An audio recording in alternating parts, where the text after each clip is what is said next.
Angelica looked at the wedding photograph. She and Edward had been married for 3 years. Just think how quickly time flies. She looked at herself so happy in a wedding dress. She was distracted from her memories by the squeak of an SMS message. It was her husband reminding her that she needed to donate blood today. Then she received a notification about a bank transaction. Money had been received on her card. After 3 years of marriage, Edward writes to her only to supervise the blood donation, but not for himself, but for Ursula. Over the past month, the girl donated blood 3 times. This is much more than her body can bear. Yesterday, while she was waiting for him from work, she stood in the rain for more than an hour and now felt like she was feverish. A message arrived when Angelica took the phone, saw a photo of her husband and Ursula, where it was written that last night he was with her, and a note with humiliation that Edward had not looked at her as a woman in all 3 years, and she was an empty place. The phone beeped again. A voice message from the mother-in-law, who told her daughter-in-law to hurry up and prepare dinner since the maid had a day off today. The girl could barely hold back her tears. Her husband's family treated her like a servant, and she endured everything for the sake of Edward. But this photo from Ursula was the last straw.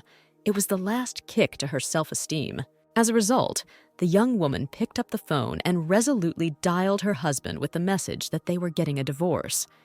In response to his words about what kind of circus she was organizing, Angelica said that if he was not at the registry office in an hour, Ursula would die. After she hung up, a message came about another replenishment of the card.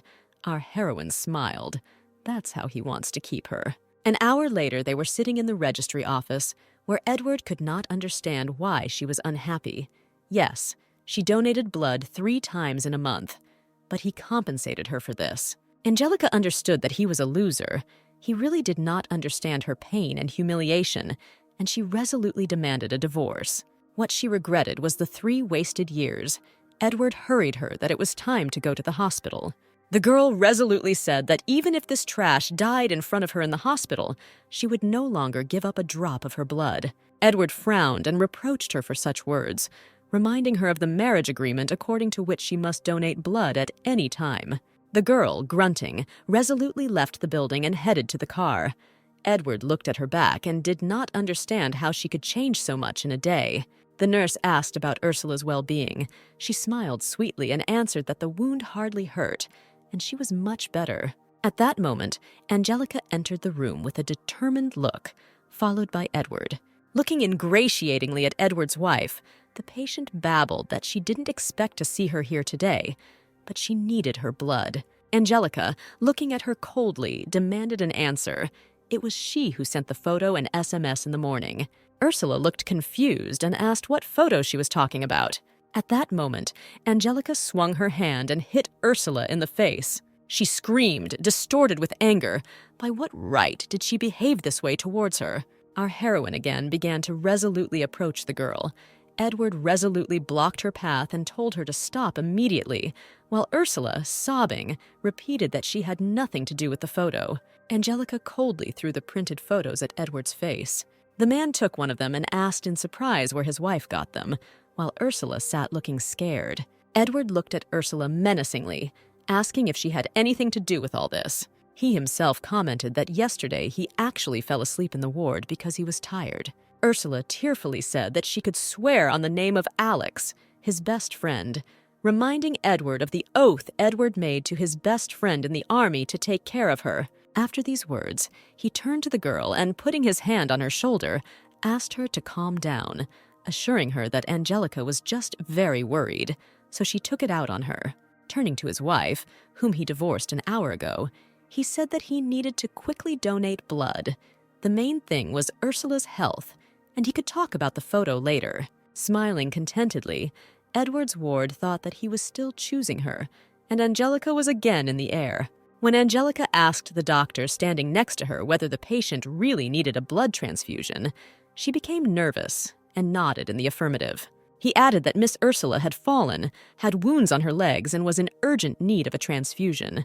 Angelica thought about it and said that there was no need to rush so much. In 2 steps, she found herself at the patient's side and jerked back the blanket to reveal her bandaged leg. She fought back as best she could. but the young woman showed everyone a small abrasion by tearing off the bandage, mockingly adding that the wound was not even bleeding. Then she sarcastically added that she arrived in the ward too early. She just needed to walk a little, and everything would heal. Edward looked menacingly at Ursula, who made excuses that she was really sick and that blood transfusions were helping her recover. Angelica, leaving the room, told them coldly, "Let them look for a new fool for a walking blood bank. She's had enough." The girl went out into the hospital corridor and tiredly sank down on the sofa. She was so exhausted. How hard it was for her. Choking from tears, she dialed the number from which her older brother's painfully familiar voice answered her that he would pick her up soon. When Eugene arrived, his sister was sleeping on the hospital couch. The man carefully took his sister in his arms and, accompanied by guards, carried her, looking worried at how thin and pale she was. Accompanied by security, he carried her sleeping out of the hospital.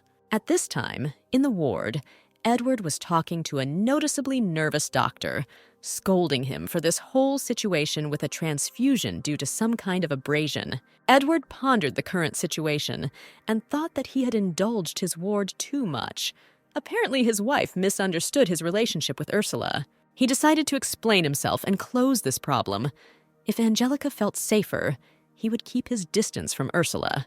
Going out into the corridor, he gave the order to his guards to find his wife. After 10 minutes, he was informed that Miss Angelica was nowhere to be found. Edward thought about it.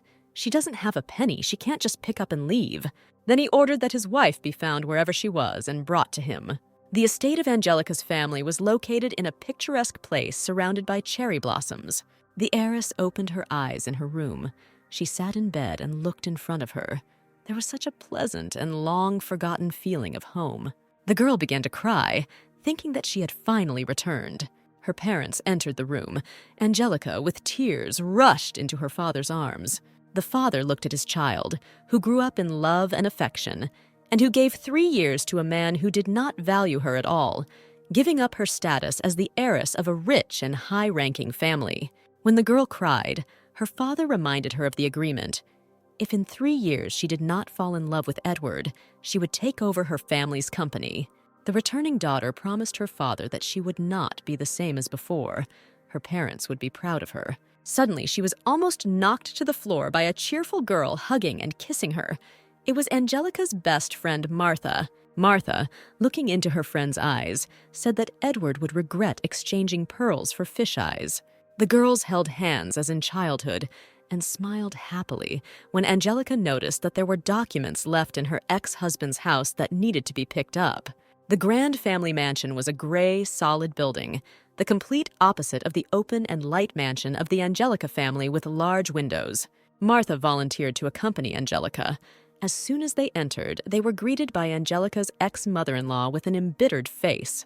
The woman noticed that she was now a nobody here, a stranger, and therefore let her get out, just like Martha shamed the woman by hinting at her manners and upbringing. But Grace, that was the name of our heroine's mother-in-law, added with derogatory contempt that her former daughter-in-law was one of the non-entities who marry wealthy men. Angelica didn't have time to answer anything before Grace angrily said that she had been enjoying a luxurious life for 3 years for the money of Edward's family, although she herself was from a dysfunctional family, and finally called the girl a dirty beggar. Unable to restrain herself any longer, Martha jumped up to her. Grace wanted to slap her in the face, but the girl pushed her onto the sofa, shouting that her family was rich with dirty money, and this house was dirtying her and Angelica's shoes. The former daughter-in-law calmly walked towards the stairs, and Grace, distorted with hatred, screamed that she would throw her out of here, to which Angelica coldly snapped that she would do it herself as soon as she collected her things. Getting up, the girl cheerfully added, "What a fool she was, leaving her dignity for the sake of this family. If not for Martha, Grace was ready to chase her daughter-in-law." When the girls had collected the documents and left, Grace shouted that there was no turning back, even if she didn't dream, and said cheerfully that she had divorced her precious son. As soon as Edward stepped foot in the house, his mother immediately asked about the divorce. He stared at her in surprise and asked how she knew this. Having learned from his mother everything that had happened, Edward told his mother that the girl had not asked for a penny, to which the mother angrily remarked that someone like his now ex would not miss hers, which means she was hatching a plan to rob them. Edward sadly realized that his family hated Angelica, but he didn't even notice it. On the contrary, he believed that she was treated well, so maybe she filed for divorce because of his mother. Going up to the room, he saw her bank card, realizing that Angelica only took her things. At this time, his mother flew into the room screaming that the necklace called the Lost Dream was missing, and she knows that the thief is none other than this beggar woman whom they warmed up. While Grace was screaming that she would call the police, his gaze fell on their wedding photo with Angelica. The man realized that in 3 years of marriage, he had never given her jewelry. When Edward barked that his mother didn't dare call the police, she angrily said that she would deal with her without the police. At this time, Angelica and her friend returned to their mansion. Martha was indignant at how Grace behaved, to which Angelica replied that everything was in the past. Suddenly, they caught someone's gaze. Eugene was sitting on the sofa with a book in his hands and looking at the girls. Angelica ran up and pressed herself close to her older brother, asking where he had been for so long, to which the man noted with a gentle smile that there were important matters in the company. Then he added that he had prepared a gift for his sister and handed her a package with a new model of their development, which had not yet been released for sale. Afterwards, he approached the embarrassed Martha and handed the gift to her too, since he knew that she would come with his sister. Martha blushed. Eugene did not take his eyes off her. Angelica watched this picture, realizing that they were in love with each other. It was obvious. Afterwards, the girl began to ask where their other 2 brothers were, but according to Eugene, everyone was busy with projects and could not come yet. But he himself would introduce her to the company's affairs. At night, Angelica was awakened by a phone call. Martha's number was displayed. Martha started babbling that the entire internet is full of news that Angelica stole a necklace from the Grands, and they set a condition for returning it by tomorrow, or the police will arrive. Our heroine lay there and could not utter a word. Even from them, she did not expect such meanness. The girl read the news. They wrote about her as some kind of beggar who had never seen money. As a thief, the comments were full of gossip and speculation. Angelica interrupted the speaker Martha, who, after another line, was typing her in anger, and said that she would find a way to put an end to this gossip. She dialed Eugene and asked who runs their brother's entertainment company. Although the company is registered in her name, the relative wanted to help her sister, but she said that she would do everything herself. The next morning, posts appeared on the internet that a private detective had found out that a certain miss was wasting money in a world casino, and a photo of a girl in a casino, and a necklace next to her. The young woman's gaze stopped at that photo on the phone, where her now ex-husband and this impudent person, a painful stabbing in her chest. Well, the next piece of information for the people is ready. The girl tiredly closed her eyes, thinking about how blindly she got married and who her husband really is. In the morning, Edward called an assistant and shouted indignantly at who dared to send the news on behalf of the company, to which the employee replied that according to the Hayoung Entertainment law, the news must be displayed for 24 hours. They cannot remove it before that. Edward could not understand how this was even possible, how his wife got such opportunities. He called his father and told him to delete the statement about the police, but on the phone, he heard his mother's screams. The screams of the mother continued, who shouted that if only this brat, that is, his now ex-wife, would appear and she would teach her a lesson. When Edward said that his wife was not to blame, she screamed hysterically that the girl had disgraced them all. Edward replied that he could just apologize. In the end, her mother accused her of stealing, but it was not her fault. Realizing that the relative could not be convinced, the man hung up and asked his people if they had found his wife, but received a negative answer. He flipped through his wife's posts, where she posted the idol of their 3-year marriage. Here's breakfast. And this is him picking her up from work. At that moment, he realized that he didn't know her at all. While he was scrolling through his feed of posts, the images began to freeze, and then everything was deleted. He realized that his wife, already ex-wife, deleted the entire history for 3 years. 3 years of marriage were simply erased. He narrowed his eyes angrily and, looking out the window, hissed that he would get Angelica wherever they were. Edward walked arm in arm with Ursula, surrounded by crowds of people, journalists, camera flashes. But he is the head of a large corporation and is obliged to appear in society. He shook hands and uttered standard phrases. Meanwhile, Ursula held his arm and was incredibly happy. She was with him at such an event. Another luxury car drove up. Eugene got out. People began to whisper. And Edward, seeing that a woman was about to get out of the car, was surprised, since this gentleman had never been noticed with women before. What was Edward's surprise when he saw that the stranger was Angelica? She was magnificent.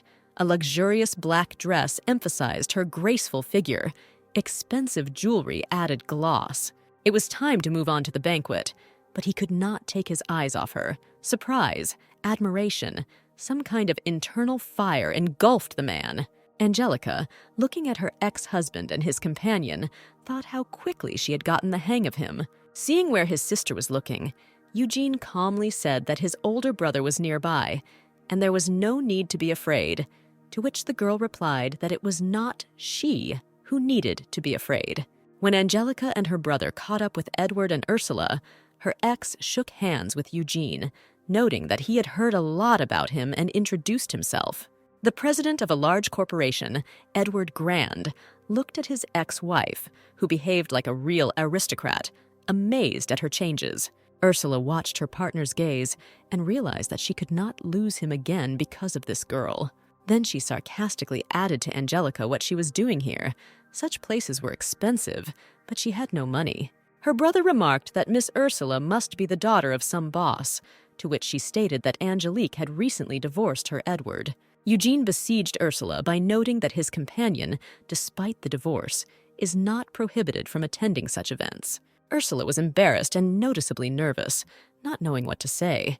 Angelica looked at her derogatorily and said that she had no idea that she needed to report on her movements to anyone, much less to her. As a result, Edward, with downcast eyes, did not know how to continue the conversation, and Ursula, having lost confidence, again felt the lifelong status of a mistress. Eugene decided that it was time for him and his sister to move on, and said loudly enough so that Edward's girlfriend could hear that President Grand needed to choose his companions better. Edward kept turning around to look at his ex and her new man, thinking about how quickly she forgot him. Angelica went up to the roof of the hotel, where the pool was located, and enjoyed a cocktail while looking out at the evening city. Ursula approached her from behind and began to inquire why she had appeared at this party, concluding that it was obviously to get closer to Edward. Her rival again pricked her with the status of a mistress and that the whole city knew about it. Then Ursula declared that Angelica was just an abandoned woman in a rented dress and jewelry. Here, Angelica's patience came to an end. She calmly looked into the eyes of the boorish woman standing in front of her and declared that she had asked for it. A few seconds later, Ursula flew into the pool.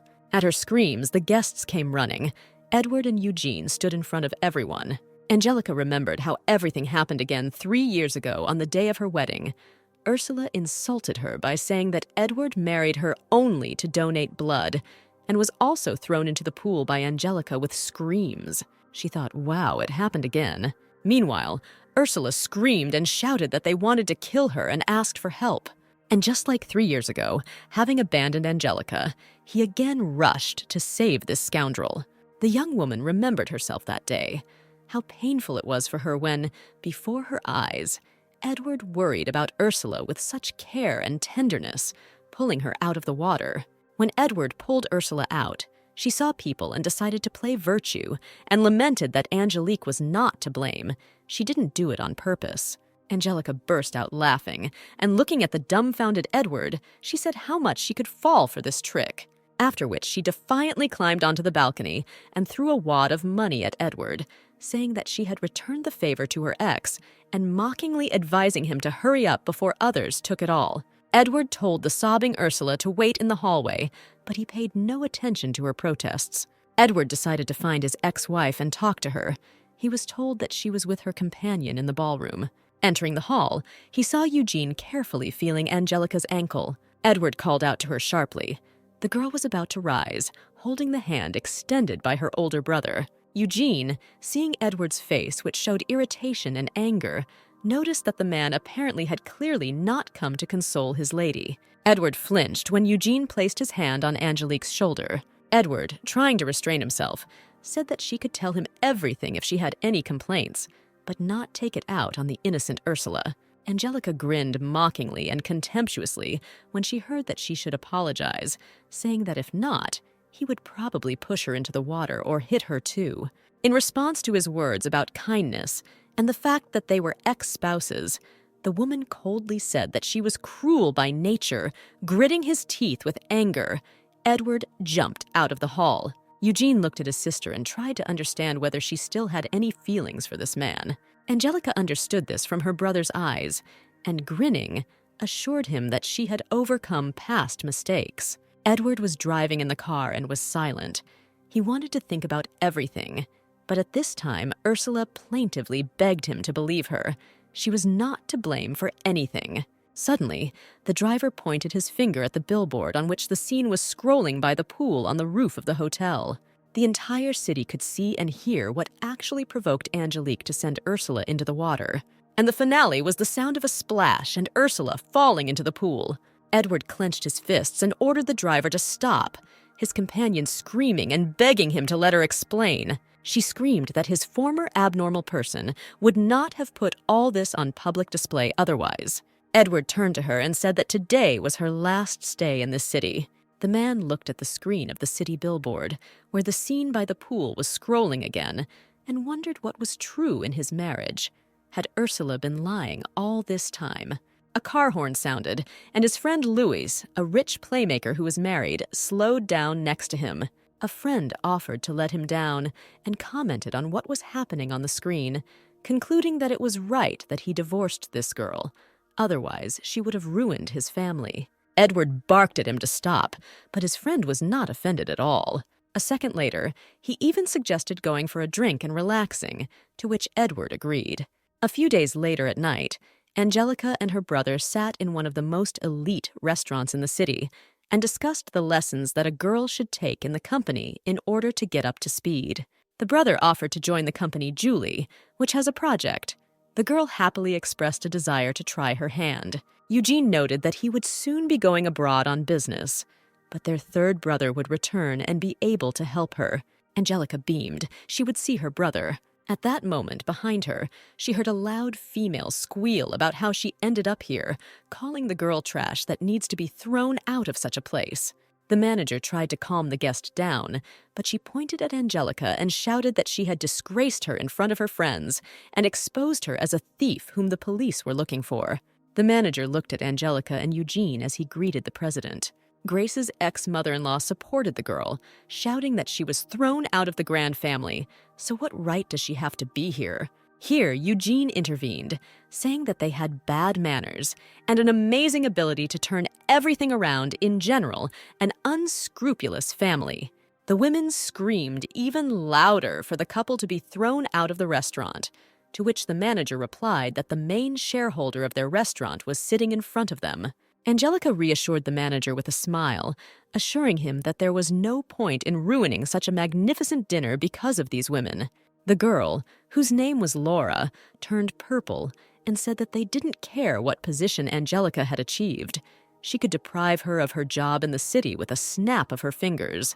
When Angelica asked what she wanted about her, to which Laura, with a malicious smile, ordered to first apologize and pour wine, in the end, she was no stranger to it, saying that she served their family anyway. Our heroine sighed and calmly agreed, took a wine glass and poured red wine. Laura was bursting with pride and self-satisfaction. She was sitting at the table when red wine suddenly poured onto her head. Angelica bent down to the amazed girl and asked her to remember that she had filed for divorce, and if she heard at least one rude word from anyone again, then life would seem unkind to her. The ex-mother-in-law, running up to her screaming daughter, yelled obscene expressions at her ex-daughter-in-law and demanded a waiter. Approaching her brother, Angelica noticed that the air in the cafe was bad, and it was worth going to the VIP room. All the visitors looked at Grace and Laura, and a muffled hum was heard throughout the room. In anger, Laura Grand hissed after the departing Angelica that she would never forgive her for this. As soon as Edward drove up to the restaurant after them, Laura, a capricious little girl, wailing, rushed to her brother, telling her how this scoundrel had humiliated her in front of everyone. At this time, Angelica and her brother walked arm in arm to their car. Laura made an angry grimace and said that she got her into trouble. Edward walked up to his ex-wife and took her hand. Edward thought that she couldn't just pour wine on his sister and asked for an explanation. Angelica replied that she really poured red wine on his boorish sister. Laura rejoiced and asked Edward to make this scum kneel in front of her and apologize. The ex-wife smiled and looked slyly at Edward and asked if he really wanted her to kneel. Then she turned around and told President Grand that the recordings from the restaurant's cameras were available at any time, and added to Laura that she was behaving so pitifully, given her shady dealings, which her family had always covered up. The older brother added to Laura that if you attack, be prepared to answer for your actions. Laura whined like a little girl that she was accused of being the thief of that necklace, which she did not steal, but simply took. She is a family member, and she just said a few words, no more. Our heroine smiled contentedly and told them that she was not the obedient sheep she was before, and if this happens again, the punishment will be different. Eugene repeated about round-the-clock access to camera footage. Edward simply looked at the speeding car and did not recognize his former quiet, careful, and gentle wife. Laura began to talk about the fact that she was simply teaching a lesson to the bastard who had been fed and clothed by their family for 3 years, to which Edward barked at her to stop. Edward demanded an explanation from his sister about the necklace, to which she replied that, anyway, his wife had nowhere to wear expensive jewelry, and she was his sister. Edward decided to watch the video from the cameras, and Laura yelled that Angelica was probably hanging out with this guy while she was still married and was supporting him with Edward's money. Edward told her to shut up. Looking through the CCTV cameras, he saw the full picture and thought that his family had humiliated his wife throughout their marriage. Angelica's retaliatory strike, of course, shocked his mother and sister, but it was fair. In the end, he watched to the end in silent thoughtfulness. Then he turned to his sister and said that, judging by this video, they constantly bullied Angelica. Now they need to apologize. Laura screamed that she would rather die than apologize to this rubbish. Edward sternly added that the man who was with his ex was a very important person in the city, and she wouldn't dare talk to him like that in the future. Laura grimaced with anger. Well, that's how it all turned out. She took the phone and dialed the number, saying that Angelica was humiliating her and she needed help. Angelica sat in her office listening to information from a trusted person that the Grand Company, through sources, hired a person to photograph her and put her in a bad light. The brother came up with coffee and asked if they needed help, to which the girl replied that she could take a photo if they wanted and smiled. The young woman drank coffee and praised her brother that no baristas in the world could compare with his coffee. Then she added that she was starting to work at the company tomorrow and needed the help of the vice president for a few days to get up to speed. Martha suggested going to a bar and having a good time to celebrate this event. Angelica thought, why not? While the girls were dancing, someone threw a pill into the glass. When the girls returned to the table, Angelica said that she was going to the restroom, and Martha took a glass of cocktail and began to drink. The satisfied guy watched her with a grin. When Martha drank almost all of it, he approached her, hugged her cheekily, asking if the cutie wanted to have some fun. Angelica came out from the restroom and saw some guy pulling her friend off the table and trying to take her somewhere, and something was clearly wrong with the girl. She bravely stepped forward and in an orderly tone demanded that her friend be released. The impudent man, grinning, said that after she herself drank the contents of the glass, at that time a red-haired girl approached Angelica and whispered that this was a famous bandit. Angelica replied that she should let her friend go so she can drink. The bandit pushed Martha, who could barely stand on her feet, away and thought about how much fun he would have today. Angelica asked the red-haired visitor to take care of her friend for now. Our heroine took the glass, turned away pretending to drink. At that time, the impudent man had already extended his hand to her. With a sharp movement, the girl hit the boor on the head with all her might with a bottle of wine. Then she professionally twisted him so that the guy begged to let go, screaming in pain. The visitors froze in admiration, admiring how the girl tied up with a strong man. Then Angelica took a glass of red wine and ordered the guy to drink it, or she would pour it down his throat. He tried to resist as best he could, muttering that he was wrong. In the end, Angelica forced him to drink a whole glass. Then she shook off her hands and said that it was unpleasant to meet scum like him. Then she approached the red-haired woman and thanked her for taking care of Martha. Following the departure of Angelica and Martha, the girls and boys whispered admiringly that she was not a knight, but a real queen. At this time, the secret stranger was taking a photo with a satisfied smile. Then he called on the phone and said that he had taken beautiful photos of Angelica beating a guy in a bar, which would destroy her reputation on the internet. A guy sitting at a table in a restaurant with a wry smile ordered it to be published. Lewis smiled and believed that now this ungrateful fox, who had insulted Laura and humiliated his friend, would pay for everything.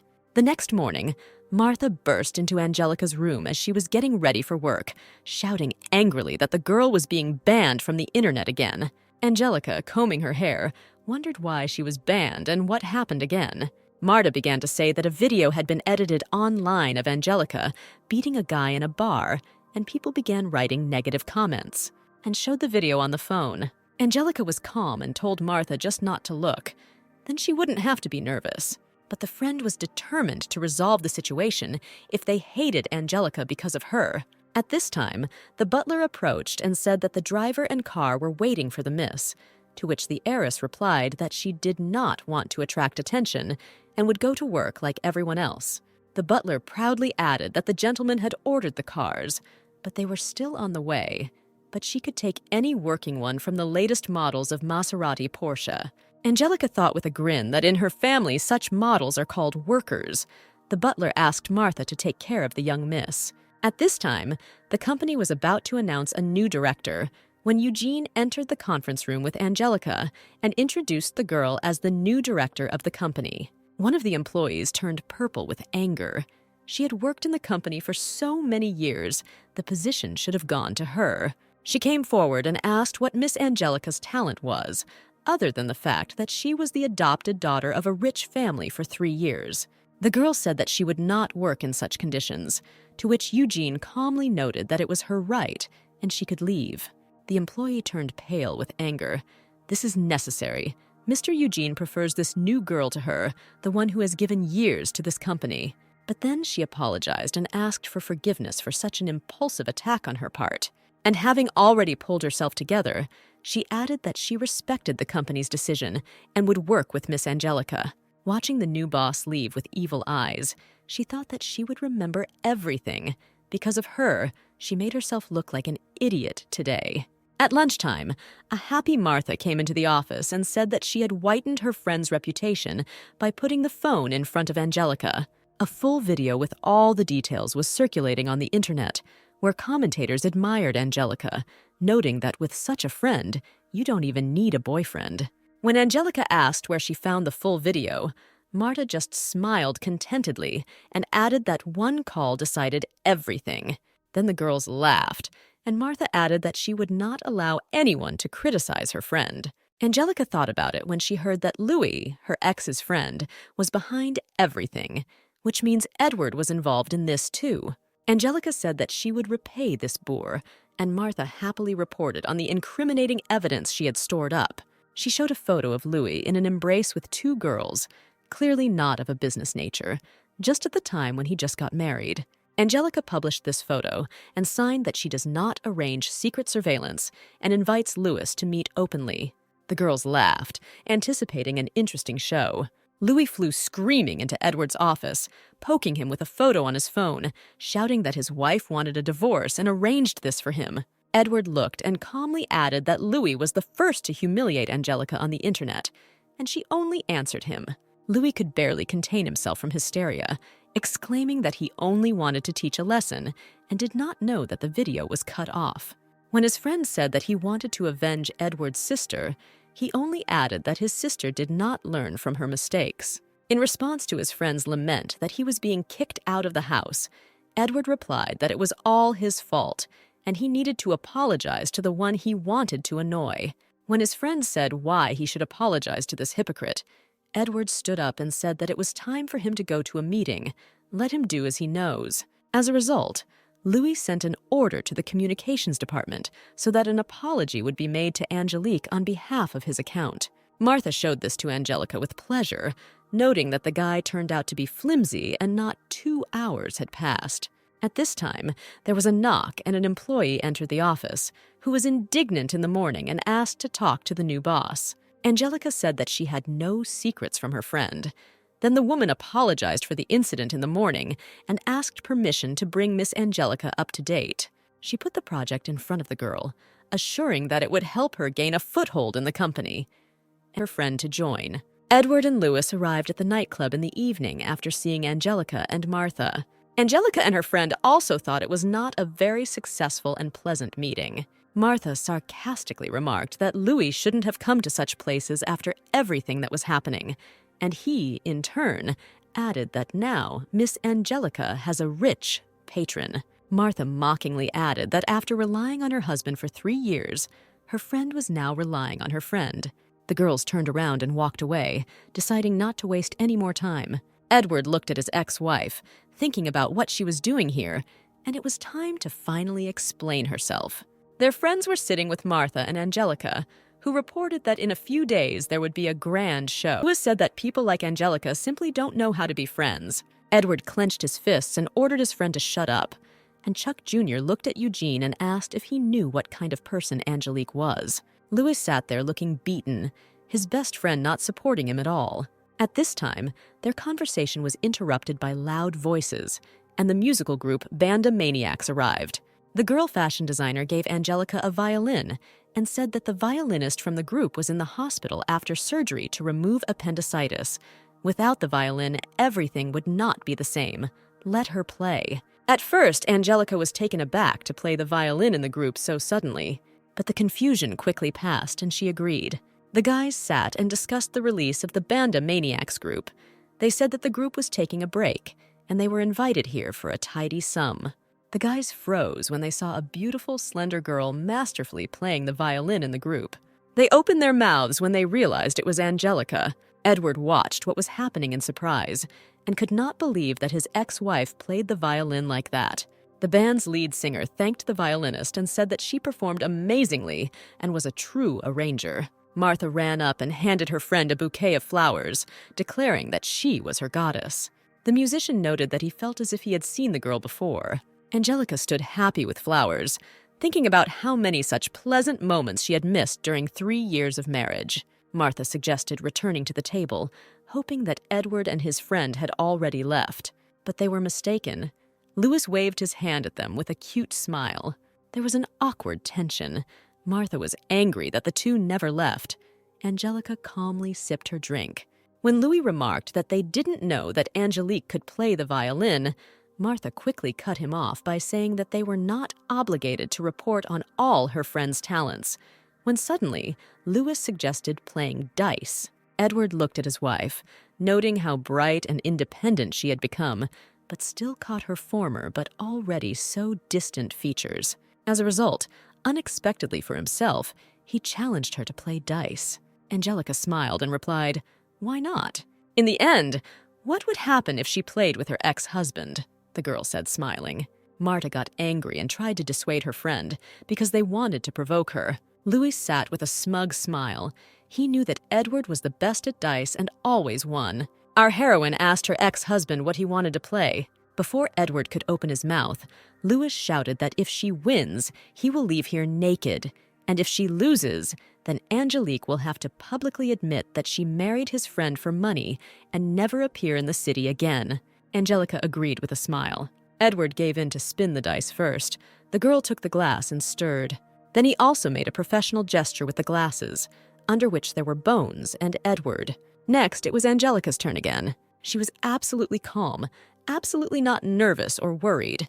Edward didn't take his eyes off her, wondering if it really mattered whether she won or lost. Louis watched with joyful anticipation of victory. It was in their pocket. This girl was messing with the bones unprofessionally. It was immediately noticeable. It was Edward's turn to show the result, and he raised his glass.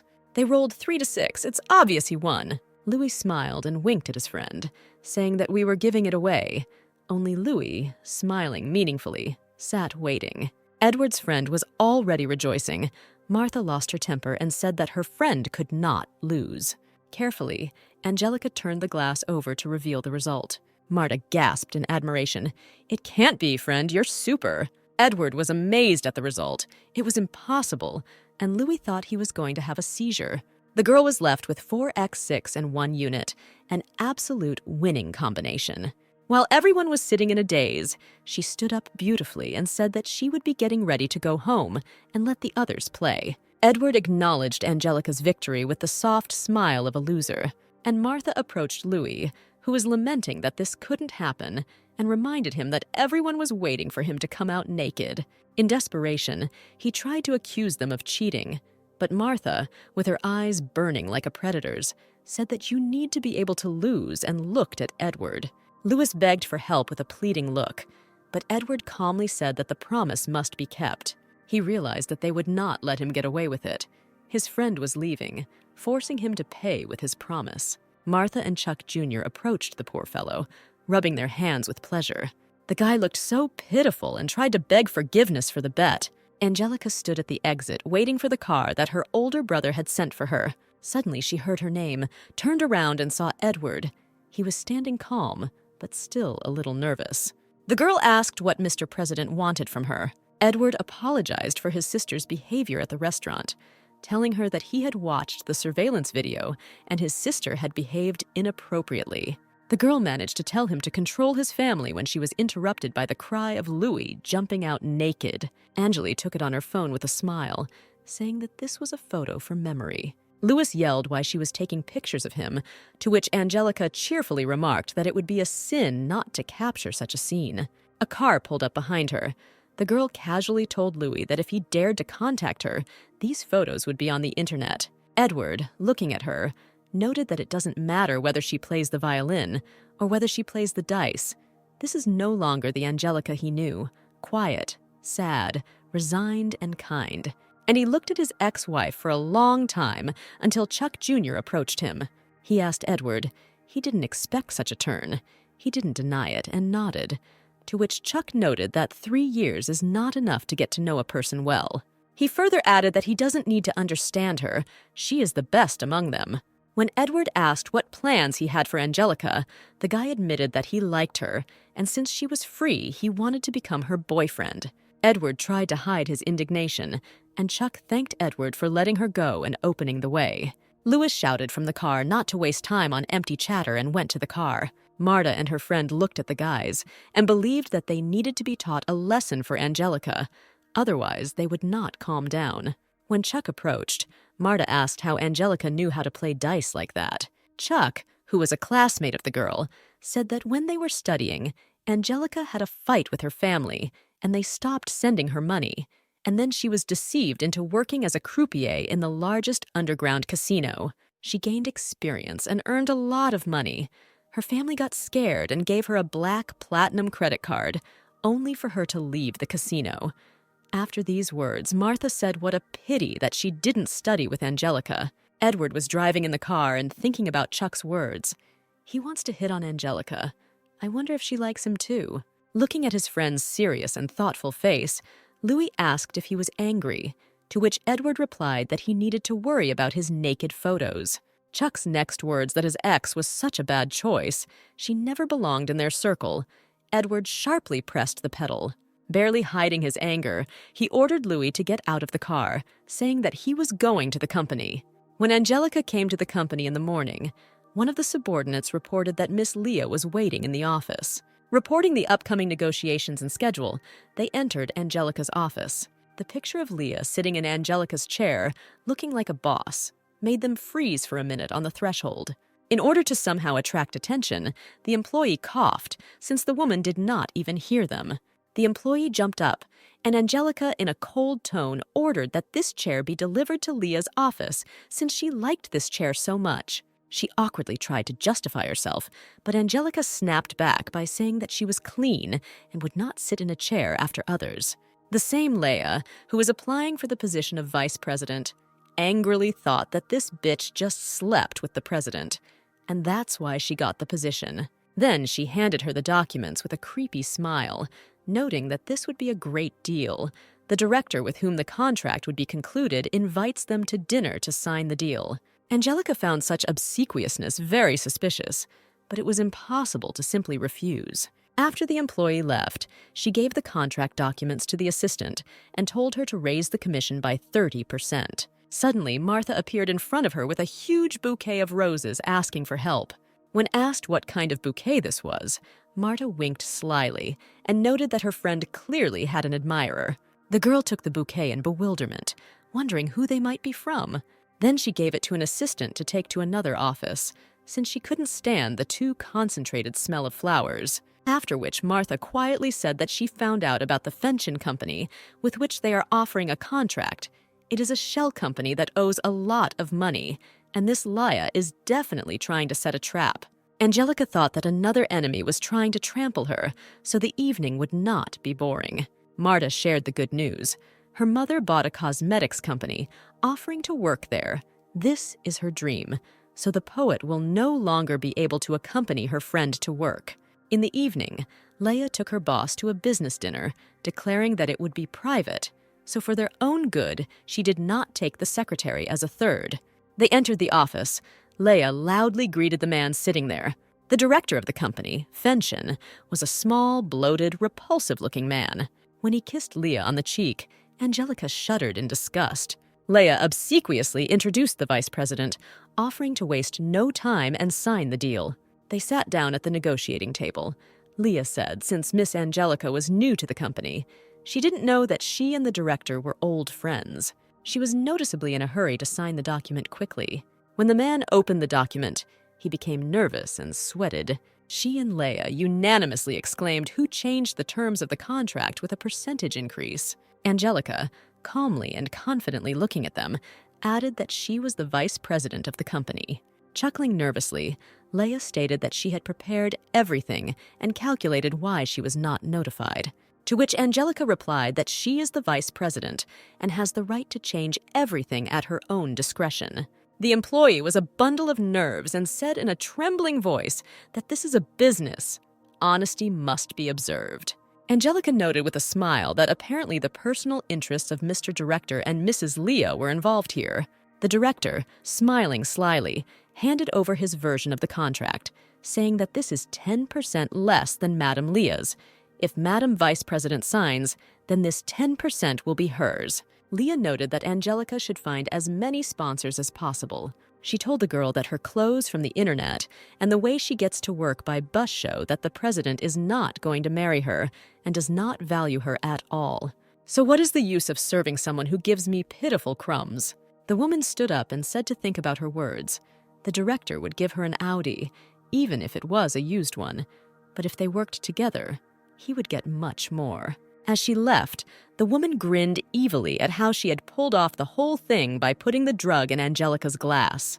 In the corridor, she called a worker whom she had bribed and asked if he had done what she ordered, and he nodded in the affirmative. The guy then asked in a trembling voice if this girl was not President Grand's ex-wife. At this time, Edward was listening to them behind the wall and was simply amazed when Leia chuckled and said that she had been thrown out of that family, and now she had nothing to do with them. She ordered the guy to mind his own business and remain silent. Edward was overcome with anger and indignation at what he heard. His only desire at that moment was to prevent misfortune. He waited until Leia left in order to catch the employee to find out the room in which Angelique was located. He ran into a guy who was horrified to see the president barking in which room his wife was in. Leah's accomplice pushed the keys to the Audi towards Angelique, to which she, playing along with him, asked how much Mrs. Leah gets then. He chuckled and said that she is a queen. Leia is no match for her. If there is cooperation, then she will receive many, all sorts of benefits. Angelica thought to herself about how the employee of her company earned money. Well, it's okay. She'll figure it out later. Smiling disgustingly, the director hands the girls a glass of wine, offering to celebrate their collaboration. Angelica pretended to drop the phone, and the fake director obsequiously ducked under the table to get it. The girl quickly swapped the glasses, slipping hers to the rogue. They clinked glasses and started drinking wine. She carefully watched how the man drank and what his reaction was. He, in turn, smiling greasily, expected a wonderful night with this beauty. Angelica, smiling sweetly, praised the wine, and her companion noted that as soon as everything was done, he would give her a new Audi. He was noticeably uneasy. His speech was slurred. He hiccuped and swayed. Suddenly, Edward burst into the room, kicking down the door.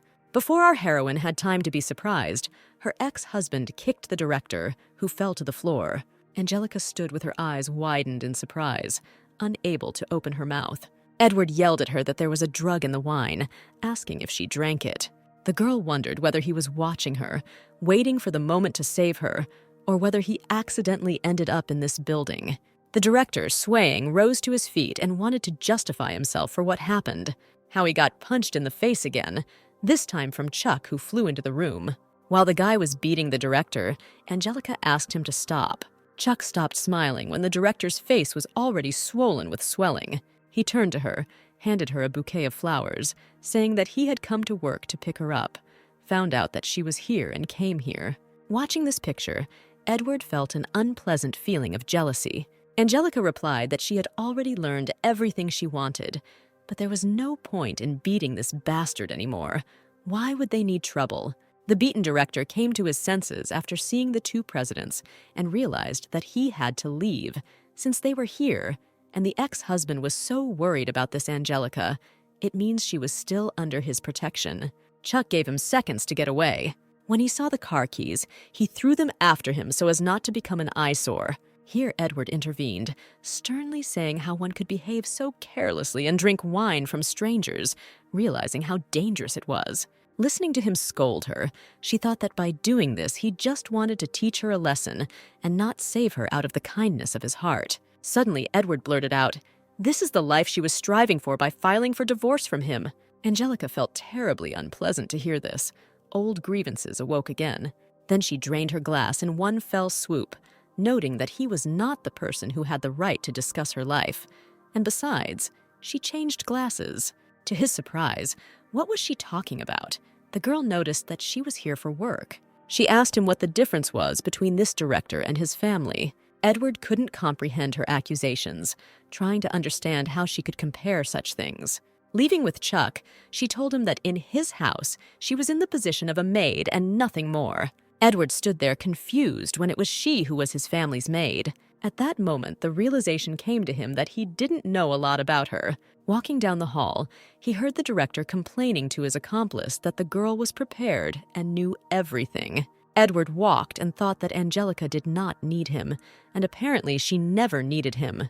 The vice president looked at the employee, amazed at her persistence. Angelica silently took out her phone and turned on the recording of the conversation, when Leah advised him to switch sides and discussed the director's attitude towards her. Then she added that if she transfers this recording to the right place to check Miss Leah's projects, she will be put behind bars. The woman got scared and, kneeling down, began asking Angelica to forgive her rashness, admitting that the project she was trying to drag her into belonged to a shell company. Angelica pretended to forgive, thinking that she could pull out a bigger fish through this employee, but for now, she would keep an eye on her.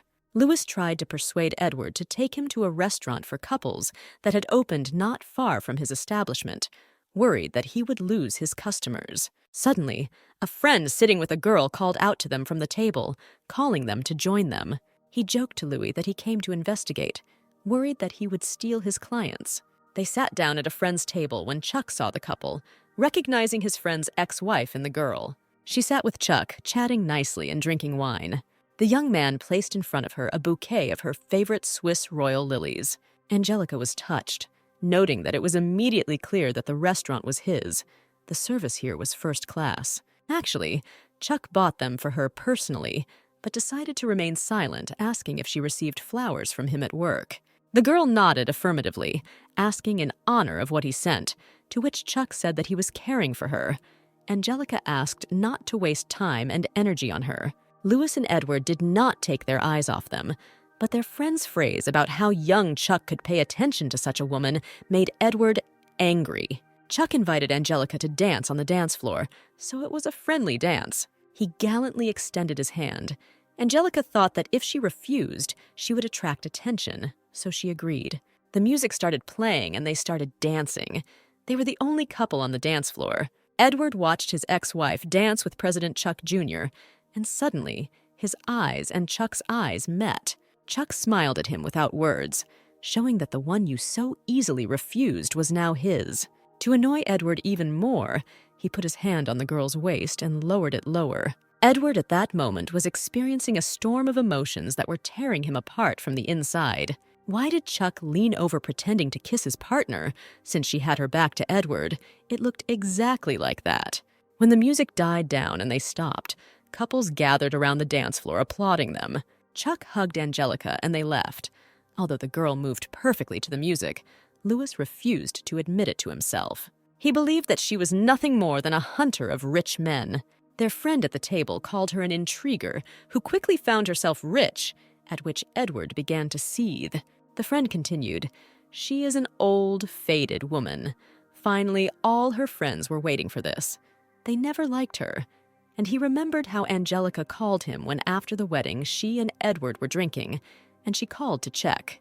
But the words about how he put his ex in her place that night, telling her not to meddle in men's affairs and to know her place, made Edward jump, slam his fist on the table, and order them to close. Edward angrily said that he is the head of the Grand family, and no one dares to discuss members of his family, even former ones. The guys who tried to support their friend through male solidarity were shocked by this reaction. This was not the first time Lewis had seen such a reaction when people spoke negatively about his ex-wife. He caught up with his friend and asked him to take their friend's words to heart. They were all like brothers. Edward thought about how everyone around him hated Angelica. Apparently, because of this, she treats him this way. Edward remarked on not being angry at them, thinking that he was angry at himself. He told Louis that he could close his restaurant, he couldn't handle it, and went to the car. In the evening, Angelica and her brother were at a business party to sign an important contract. Some guests were discussing them. The girls did not take their eyes off Eugene. He had long been an eligible bachelor, but his companion attracted even more attention. The girls recognized her as the ex-wife of President Edward. How could he lose such a beauty? Eugene kept receiving compliments about his beautiful companion. Eugene whispered to his sister that the president of the company, Julie, with whom they wanted to get a contract, needed to go up. They were watched by a startled Laura and her friend. When the girl noticed that her ex-sister-in-law was beautiful, Laura turned black with envy when she saw her wearing a Louis Vuitton dress, which she could not buy, since it was only one copy and had already been reserved at that time. Therefore, she irritably answered her friend that she was simply looking for another sponsor who would support her for the rest of her life. Eugene and Angelica went up to the upper hall, where the president of Julie's company was 26-year-old Elvis Norton, an aristocratic-looking young man. They greeted him. Eugene introduced Angelica as the vice president of the company. The guy, with the air of a taster, appreciated the girl and complimented her exquisite beauty. Elvis, while talking to the girl, noticed if she was offended that he first canceled with them and now invited them to the party. Angelica assured that she was very glad to be here. The young president asked Eugene for permission to speak with his vice president alone. The girl promised her brother to give it her all and get a cooperation agreement. Elvis stood with the narcissistic air of a conqueror of peaks, casually and playfully holding a glass in his hand, and asked why Angelica wanted to collaborate with his company. The girl replied that her conditions were transparent, and among all the investors she did not see a better company than his. The young man carefully examined Angelica, noting that her words were far-sighted and courageous. He then asked how she viewed trilateral collaborations with other companies.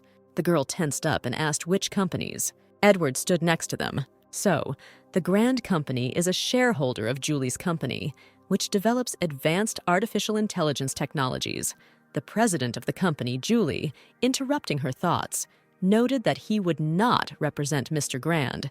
They already know each other. Angelica asked Mr. Elvis why he needed a third party if he was already collaborating with such a large investor as Grand. Edward answered instead, saying that artificial intelligence is a new field and his company cannot take all the risks on itself. Elvis and Edward raised their glasses, waiting for Angelica's answer. Her ex-husband said that she would not be mistaken if she chose this project.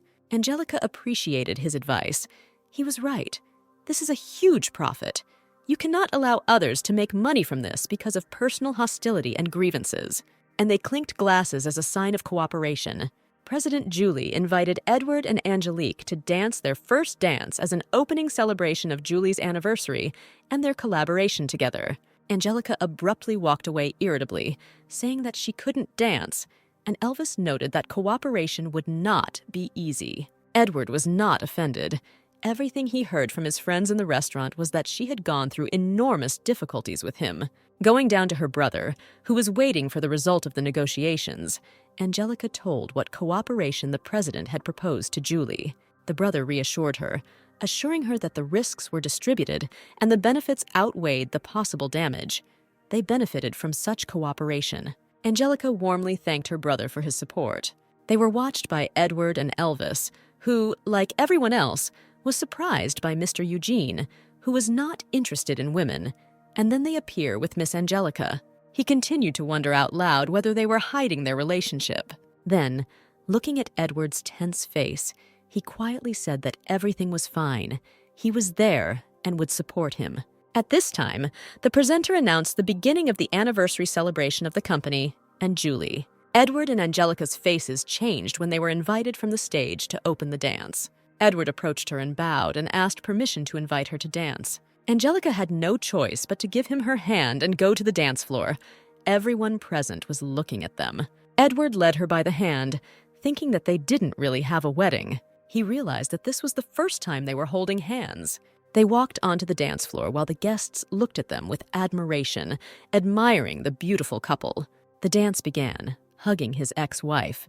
Edward felt the aroma of her perfume, and a tender feeling spread throughout his body. Angelica had the same thoughts, that now they were closer than ever in marriage.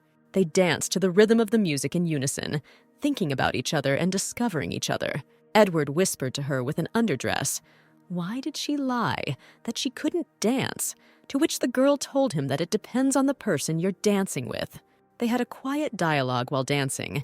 Edward was surprised at her ability to conduct business. The girl countered by answering that he still didn't know much about her. The dance was coming to an end. The music began to fade. Edward, bending her over in the final movement, did not notice how he leaned towards her. Their eyes met. He almost kissed her. The spectators looked on in emotion. A roar rang through the hall that they almost kissed as they looked at each other. Angeli went to her brother, and he looked and thought how close she was to him now. Elvis, smiling, took his arm. Edward told him that he understood everything. It was his idea. Angelique met Chuck, noticing that he was late for opening.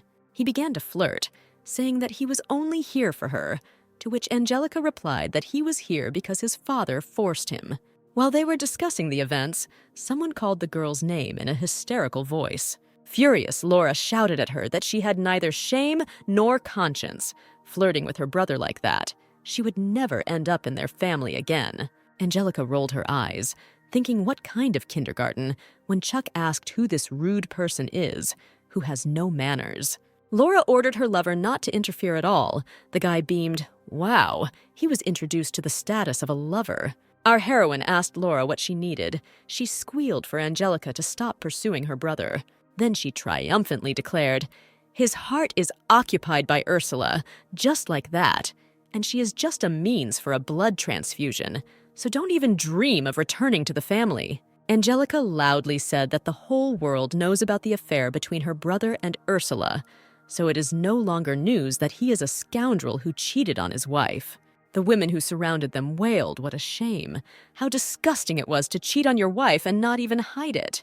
Ursula, realizing that she had revealed the unpleasant side of her, pointed her finger at Angelica and said that she was selling herself to men, after which she stated that her brother's ex-wife continues to clinch money from him. She is nobody and nothing, an ordinary maid who does not have a penny to her name. Edward heard his sister's words with rage in his eyes and wanted to kill her on the spot. Lara, realizing that she had revealed everything that Edward did not know, confusedly tried to justify herself that she was simply teaching the impudent woman a lesson.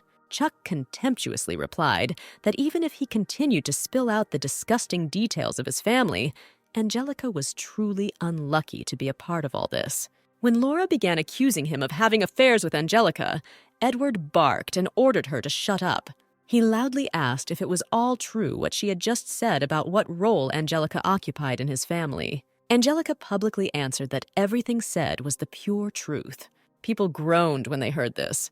The divorce turned out to be even more scandalous than they wrote about it, poor Angelica. Edward was shocked to realize that it was not only his friends who were bullying his wife, but his family as well. Angelica asked him, "Well, he now knows the truth and what? Make his sister and mother kneel in front of her and apologize." Edward looked at the girl in confusion when she added that he could do it for them. Laura twisted with anger, and she asked who Angelica was so that she and her brother would apologize. Edward silenced her. Laura was hysterical why he was on the side of this boorish woman, and Edward understood that besides money, he could not offer anything as an apology. But she clearly doesn't need them. He tried to say something, but didn't know how to formulate it. Angelica told him to stop making a guilty face in public if he doesn't have the courage to apologize.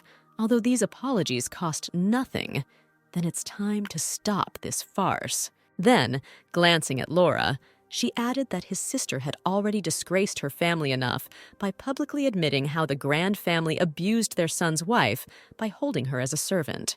Laura stated that she was trying to seduce her brother. Angelica laughed and said, did she really think that she needed Edward? Then Angelica publicly said in front of everyone that 3 years ago, when she married Mr. Grand, she was blind and would not make such a mistake again. And she added words that made Edward sway, that if she had to seduce every man in this world, she would never return to Mr. Edward. Then she turned around and walked away, followed by Chuck with a grin, looking at Edward and how Angelica did him. Elvis turned to the guests to diffuse the situation, to have fun and dance. Admiring men came up to express their respect for such courage from Miss Angelica. Our heroine was flattered and thanked them for their support. Angelica drank with those who wanted to support her and express admiration. Chuck approached her and asked if the lady needed help. The girl smiled shyly and replied that she had actually had a little too much to drink. Chuck asked her why Laura said she tried to seduce Edward today. Another of the admiring young men approached them with an offer to drink to Miss Angelica. Chuck grabbed the glass from him, saying that the lady had already drunk a lot today, so he would drink this glass for her. Angelica went to the restroom, standing at the sink. She washed her hands. The water made her feel better. She heard 2 people going to the restroom, talking loudly and calling Angelica a bitch. It was not difficult to understand that it was Laura and her friend. The girl wiped her hands with a paper towel, looking at them in the mirror. They did not immediately notice her. Miss Grand attacked Angelique with irritation, noting that she was haunted by her failure to constantly face her. Angelica snorted and replied that she also thought so when Laura attacked her with a stream of insults, that no matter what outfits she wore, she would always be a poor woman and a non-entity living at the expense of men. Angelica told her that she continued to look for problems for herself, but she remained silent in public about Laura's past, and there was nothing special to be proud of. Angelica felt free and relaxed, which was unusual for Laura, which is why she did not stop humiliating the girl. She looked at Angelica standing, thinking that she had never liked her. That's why she humiliated her, and that she was still a poor woman and had to pacify her anger and endure. Then, hitting the patient, Laura called Angelica a walking jar of blood who married her brother in order to make money from it.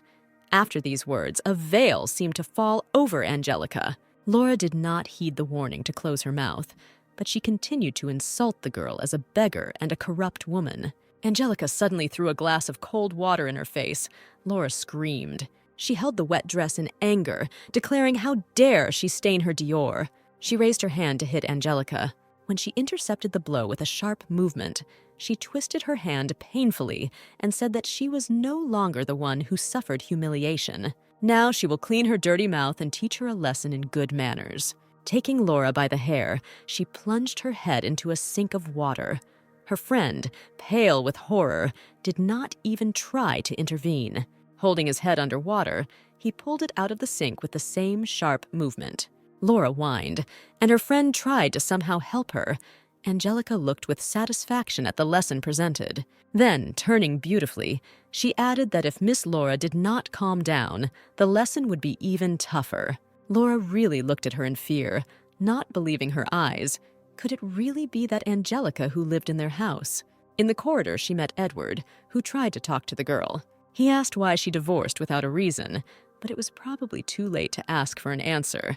He tried to explain about Ursula, whom he sent out of the city, but the girl interrupted him with irritation, noting that she did not want to listen to all this abomination again. She told him that from now on they were strangers. Eugene was waiting for her in the hall, offering to go home, since the girl was clearly tired. Having hugged his sister, he led her to the exit. Chuck followed them, but Eugene stopped the guy's attempts. The wealthy couple is suspected of renewing their romance, and a photo of Edward and Angelica during a dance was circulating online and in comments this morning. This post was sent to her by friends in a chat. Angelica, frowning, deleted it. Then she learned from Martha that Chuck had spent millions to remove a hot headline from the internet. He asked her to accompany his artist friend to the auction, since he himself could not because of business. She was sitting at a charity auction with an artist, a nice guy who offered to order her a snack. Angelica thanked her, refusing to eat as she was not hungry. Looking around the hall, she saw Laura and Grace, who were sitting with their backs to them and could not see. At this moment, the presenter announced the next exhibit from Madame and Miss Grand, an emerald pipe with a starting price of $3 million. Angelica gasped. This is a family heirloom inherited from her ancestors. This is the treasure of old Mr. Grand and is very dear to him. She remembered how she once accidentally touched her when she was cleaning the hall and spent the whole night on her knees in front of her mother-in-law, who scolded her all night. Angelica thought that many would not even dream of just looking at this pipe, but Grace actually put it up for auction. Angelica smiled and decided to play with them. When they announced a price of $3 million, she bet on $10 million. Laura and Grace jumped as if scalded when they saw Angelique smiling. Grace understood that no one would dare to bid for this pipe. She just wanted to do everything necessary to participate, put the pipe up, and then buy it back. She screamed furiously that she was giving $11 million. Angelica raised the bid to $12 million. Mother and daughter looked in fury and horror and did not understand what she wanted. Grace, like a bundle of nerves, raised the bet to $13 million, hoping that the scoundrel would run out of limits. Angelica calmly offered $15 million. Laura quickly shouted that she gave $20 million. Angelica didn't want to intimidate them. She just wanted to get what she wanted by calling the bid $30 million. Grace and Laura angrily thought that she was the one who deliberately spoke out against them. They didn't have more than $10 million on their deposit. Angelica was announced as the owner of the pipe. She stood up and waved. They brought the treasured pipe to Angelica, packaged, and asked her to check the integrity and sign for it. The girl, who knew this thing well, looked inside and, seeing a small red spot, was convinced of its authenticity. As she was about to leave, Grace made claims of ignoring and disrespecting her elders. She turned to them, while the former mother-in-law reproached that if a rich sponsor appeared, this was not a reason to disrespect older family members. Angelica chuckled and noted that Mrs. Grace was experiencing memory deterioration with age, since she no longer had anything to do with their family, and she was not her mother-in-law. Laura demanded that she treat her elders with respect. Angelica, looking into her eyes, coldly noticed that she apparently intended to teach her a lesson. Grace understood that old Mr. Grand would not forgive her for this. She offered Angelique $30 million for the pipe, to which Angelica cheerfully said that if they had $30 million, they would have bought her out themselves. Then she loudly added that she bought the phone legally for real money, and everyone can confirm this. Angelica said that she was happy. If she was happy, she could afford such things. Having paid with an unlimited black platinum card, she signed. At that moment, Edward entered the hall. When he approached, the deal had already been completed. His mother and sister ran up to him, babbling that his ex had bought his grandfather's favorite pipe.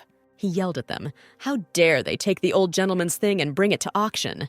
Angelica turned around and walked towards the exit, declaring that she would not interfere with the family reunion. Former relatives started babbling that she could not carry this thing with her.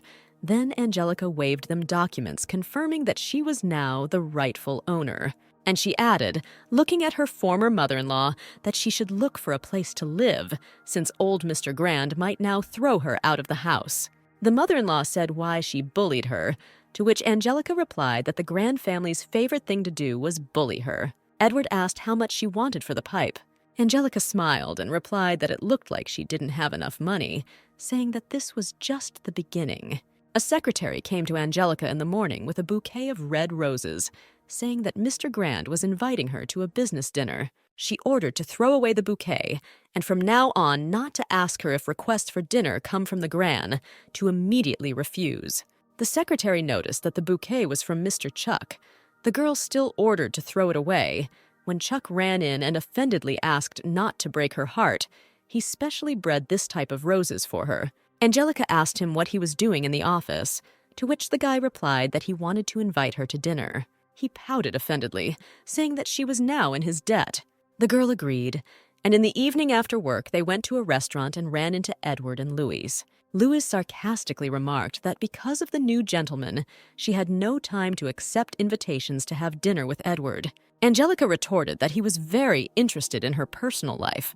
Would Mr. Lewis want to invite her on a date? In response to his outburst that he did not look at women like her, she said that she was demanding of male physique standards, and his body did not meet them. The girl publicly recalled how he ran out naked after betting on a bet. Louis flushed and thought that he would have killed her if it weren't for the incriminating evidence in her hands. Chuck suggested that Angelica go out to dinner before they spoil their appetite. When they ate, Angelica realized that she was a little tipsy and said that she was going to the restroom to wash her hands. Walking down the corridor, she swayed a little. Edward walked around the corner. When they ran into each other, Edward wanted to talk to her, but Angelica annoyedly said that she was already leaving. To his persuasion, she replied that for all work issues he could contact her assistant. Edward again started bidding on the pipe, asking her to name any price, to which the girl replied that this topic was closed and she was ignoring him. Meanwhile, Chuck was looking for her, saying that a car had pulled up. The girl said that she forgot her bag. Then Chuck offered to go get her and let her wait in the car. While waiting for Chuck in the parking lot, she saw Edward and Louis walking. They did not see her, having heard that the men were talking about Ursula returning from abroad. Louis noticed that he missed her. She had been gone for a long time. Even though she did wrong, she was one of them, and the punishment was too cruel. Angelica clenched her fists. They call being sent abroad punishment. She will show her what real punishment is. When they arrived at Angelica's mansion, it was already late. Chuck saw that the girl was upset about something. Then he took her hand and told her not to worry about that scoundrel Edward. He doesn't deserve it. And she is his queen. Chuck spoke with tenderness in his voice, without a hint of obscenity, with genuine concern. Angelica was a little embarrassed and surprised, but she wasn't ready for a relationship yet. Our heroine joked that crowds of girls were running after him, but apparently they weren't enough for him. Louis replied that he only needed one, and looking at the girl, said goodbye and went home. Left alone in the living room, she noticed the pipe she had bought and decided to take a photo of it. A couple of minutes later, she posted a post on the internet with a call to evaluate and like her new acquisition. The next morning, entering her office, she saw her former father-in-law and Laura. He remarked to her that she never learned good manners when entering the office. Angelica walked to her chair and sat down in it, noticing that she did not have the habit of knocking when entering her office. The elderly chairman, having recovered from what he had heard, said that he had underestimated her abilities. It is clear why she initiated the divorce and found a new, wealthy family. Angelica answered him condescendingly, demonstrating that his power no longer affected her, that she no longer intended to listen to him on her knees as before. Laura attacked her as she was talking to her grandfather. Where were her manners? Angela sat proudly in a chair and said that in her office there are no juniors and seniors. There are only bosses and subordinates. Then Miss Grand began to reproach her that grandfather was old, and with her behavior she could give him a heart attack, to which Angelica calmly replied that this was not her grandfather. Then the elderly gentleman demanded that Angelica name her price and sell the pipe, to which the girl, laughing, declared the futility of their intentions. Even if they kneeled down, they would not receive it. Laura screamed that she hated their family and was doing all this on purpose. Angelica answered her coldly, looking into her eyes, that everything was true. She was far from the kindest and weakest person in the world. Then Mr. Grand said that he would call the chairman and tell him that his son was dating a divorced woman. Angelica replied that they should try. She would enjoy this picture. When Mr. Grand was dialing, Laura was jubilant. Now they will show this upstart. He dialed the president and said that he wanted to talk to him. The man said that he was actually fishing right now. Angelica could barely contain her laughter. They wanted to complain about her to her own father. The elderly Grand started talking about whether he knew that his son Eugene had become intimate with a divorced woman, to which Angelica's father innocently replied that he had no idea. But his son is a young man. It is not surprising that he was attracted to a woman. Laura's grandfather said irritably that she was a divorced woman, and his son promoted her to vice president of the company. Doesn't this fact bother him? Angelica's father advised the chairman to worry about his family and the pipe that his ex-daughter-in-law had recently bought. And having said that he had a big catch on the hook and hung up, Edward's father stood in amazement. He then said that Angelica was lucky this time, but did she really think about becoming part of this family? To which the girl confidently replied that she did not think, but knew that she would become part of this family. Then she called the guards, ordering them to take these people away and no longer allow strangers into her office. When leaving, Old Man Grand promised her that since she did not agree in a good way, she would do it in a bad way. When they left, the girl called her father asking how many fish he caught, and they laughed together at the recent dialogue. Angelica laughingly told how they came to her office and complained about her right in front of her. At this time, the secretary came and said that President Elvis from Julie was inviting him to a business dinner. The girl said that she would come for dinner. Arriving for dinner, she met a smiling President Julie and her ex-husband. Angelica got angry, thinking that he decided to become a mediator and set her up with her ex every time. Sitting down at the table, the girl noted that Mr. Elvis had lured her into a trap. Then she added, looking at Edward, that if we talk about the pipe again, he might forget. Edward told her not to take his grandfather's words seriously. Angelica thought, if he needs this tube so much, why not? She asked President Julie to leave her and Edward alone. The girl looked at her former husband and stated her conditions. Within a year, Ursula must return to her as much of her blood as she had donated to her for all 3 years. Edward was taken aback and unable to say anything. Angelica continued that Ursula did not deserve her blood. She returned the money to Edward and should get her blood back. Edward asked if Angelica would return the phone to him if Ursula fulfilled the conditions, to which Angelica said that time would tell. Edward met Ursula at the airport. She hung on Edward, trying to figure out if he missed her. In the car, he stunned her with the news that she would have to return Angelica's blood within a year. Ursula whined and said in a wailing voice that she had been punished enough. She might as well just apologize to her. Then, pressing on Edward's pity, she remembered his late army friend. Would he allow him to mock her like that? Edward thought he'd talk to Angelique to see if she could agree to a 3-year term. At this moment, Ursula harbored thoughts about Angelica's death. Edward came to work with Angelica, to which she noticed that it seemed like he had nothing to do. Edward asked her to extend the deadline for returning the blood by 3 years, since it would be extremely difficult for Ursula to do it in a year. Angelica was hurt by what she heard, which means he feels sorry for Ursula and how hard it will be for her. The girl picked up the phone and said that she agreed. Before Edward could rejoice, she dropped it on the floor. Another moment, and the pipe, broken into pieces, lay on the office floor. Angelica said that he could take his thing. Edward was escorted out by security. He was indignant, but could not utter a word. After he was taken out of the office, Angelica's assistant came up and reported that unpleasant rumors were being spread about her. He reported that they were talking about her, that Mr. Eugene was keeping her as his mistress, and at the same time she was sleeping with Mr. Chuck.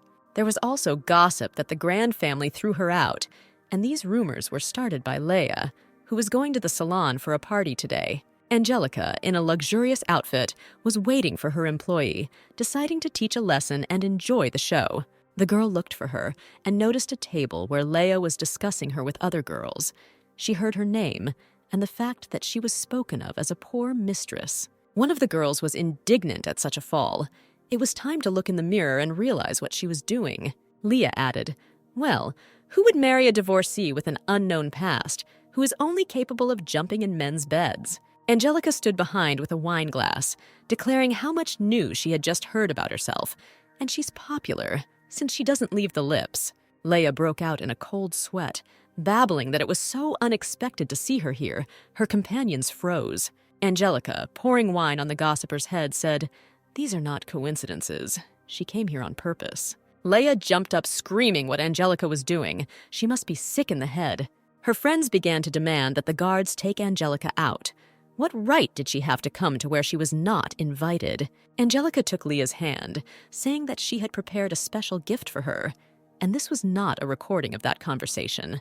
A minute later, a video appeared on the screen in which Leia was engaged in lovemaking with a man. The women groaned in disgust. Someone said that this was the director, whose wife was present today and recognized her husband in the video.